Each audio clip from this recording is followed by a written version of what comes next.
Sir ये बताइए वाक़या कैसे पेश आया और ये लोग कौन हैं? थैंक यू वेरी मच जी। वाक़या तो अभी हम मालूम करेंगे कि कैसे पेश आया, लेकिन यहाँ मोहल्ले के लोगों ने हमें एक घर से डेड बॉडीज़ की स्मेल की रिपोर्ट की है, जिस पे पुलिस ने आया तो ये घर अंदर से बंद था।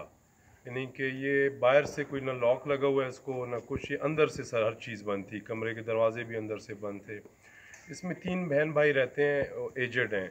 एक तकरीबन मैं समझूंगा कि 75 साल की एज के होंगे, 70 साल से ज़्यादा के हैं।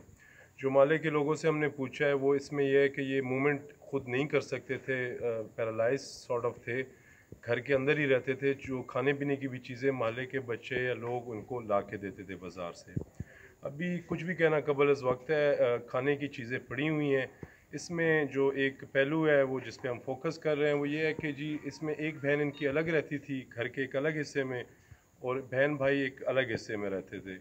अब तीनों का साइमल्टेनियसली एक ही टाइम में डेथ हो जाना और अलग अलग जगहों पे होना, तो ये कत्ल तो नहीं हो सकता डेफिनेटली। इस या खुराक में या किसी चीज़ में, क्योंकि खाने की चीज़ें वहाँ पे पड़ी हैं, दवाइयाँ पड़ी हैं जो कि इनके बीमारी में यूज़ होती हैं। ज़्यादा एज में जो लोग इस्तेमाल करते हैं, शुगर, ब्लड प्रेशर, और भी अभी सैंपल हमने उठाए हैं।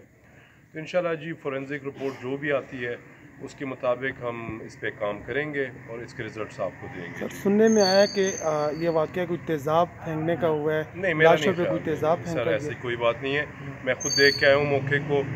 तेज़ाब में बॉडी जल जाती है कम्प्लीटली, और उसमें वो अपना निशान भी छोड़ती है तेज़ाब में, जो फोरेंसिक साइंसेस के मुताबिक।